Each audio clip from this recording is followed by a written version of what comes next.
पोलिसांची अवैध धंद्यावर धाड, 10 लाखाचा मुद्देमाल जप्त, 25 धाडीत 25 गुन्हे दाखल, 25 जणांना अटक, हजारो लिटर हदबट्टी, रसायन मिश्रित शिंदी, मोहमास सडवा यासह 1500 किलो मोह फुले जप्त. नांदेड जिल्ह्यात अवैध धंद्यावर आळा घालण्यासाठी पोलिसांनी मोठी धडक कारवाई सुरू केली आहे. सध्या ऑपरेशन क्रॅकडाऊन अंतर्गत किनवट तालुक्यातल्या इस्लापूर पोलीस ठाणे हद्दीतील शिवनी तांडा येथे धाड टाकत गावात सुरू असलेली हदबट्टी, गुटखा, रसायन मिश्रित शिंदीच्या अड्ड्यावर धाडी टाकण्यात आल्या आहेत. या धाडीत 17,250 लिटर मोहमास सडवा, 166 लिटर हदबट्टी दारू, 2700 लिटर रसायन मिश्रित शिंदी असा एकूण 10,26,000 रुपयाचा मुद्देमाल जप्त करण्यात आला आहे. कारवाईत 25 ठिकाणच्या धाडीत 25 आरोपी ताब्यात घेण्यात आले आहेत.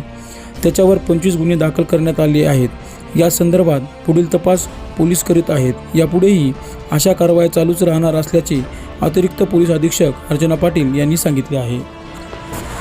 पोलीस अधीक्षक अविनाश कुमार सर यांच्या मार्गदर्शनाखाली नांदेड जिल्हा पोलीस दलातर्फे ऑपरेशन क्रॅकडाऊन राबवले जात आहे. त्यामध्ये विविध अवैध व्यवसाय जे आहेत, त्यामध्ये दारू असेल, गुटखा असेल, मटका असेल, जुगार असेल, त्यानंतर इतर पण जे आरमॅक्ट असेल, एनडीपीएस असेल, अशा वेगवेगळ्या कायद्याच्या खाली कारवाई करण्यात येत आहे. त्याच अंतर्गत शिवनी मध्ये पण आम्हाला माहिती मिळाली होती की इथं रविवारचा बाजार असतो आणि त्यामुळे रविवारच्या दिवशी मोठ्या प्रमाणात हदबट्टीची दारू गाळली जाते. त्यामुळे आम्ही जवळपास एक नियोजन करून 8 अधिकारी, त्यानंतर 100 कर्मचारी असा एक आम्ही स्टाफ सकाळी जवळपास 6 वाजता इथे रेड करून आम्हाला प्रत्येक घरामध्ये आम्ही तपासणी केली आणि त्याप्रमाणे आम्हाला इथे मोठ्या प्रमाणात मोहाची हदबट्टी सापडलेली आहे. त्यानंतर काही ठिकाणी सिंधीची दारू पण सापडलेली आहे, गुटखा पण सापडलेला आहे.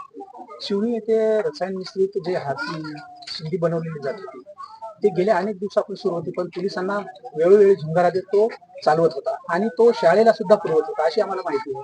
नेमका प्रकार काय आहे? सिंधी बद्दल पण आम्हाला माहिती मिळाली होती, पण जेव्हा पोलीस कारवाई करायला यायचं त्यावेळेला आम्हाला तिथे काही मिळायची नाही. पण आज आम्ही अचानक कारवाई म्हणजे कुणालाही न कळू देता अचानक सकाळी कारवाई केल्यामुळे आम्हाला सिंधी पण इथे मोठ्या प्रमाणात मिळाली. शिंदी आणि हदबट्टी दारू जर आपण अंदाजे किती असेल? साधारणतः 20 ते 25 घरांमध्ये आम्हाला हदबट्टी आणि मोहाचे फुलं सुद्धा मोठ्या प्रमाणात मिळाले आणि सिंधी पण जवळपास सिंधी पण मिळाली आणि यापूर्वी पण कारवाई झालेली आहे. यापूर्वी जी कारवाई झालेली होती त्या गुन्हेगारावर आता हद्दपारची कारवाई होणार का, जेणेकरून या गावामध्ये पूर्णपणे हदबट्टी दारू आणि शिंदी पूर्णपणे बंद होईल? ठीक आहे, ज्याच्यावर 2 किंवा 3 पेक्षा जास्त गुन्हे आहेत अशांचा आम्ही रेकॉर्ड काढून त्यांच्यावर कारवाई करू.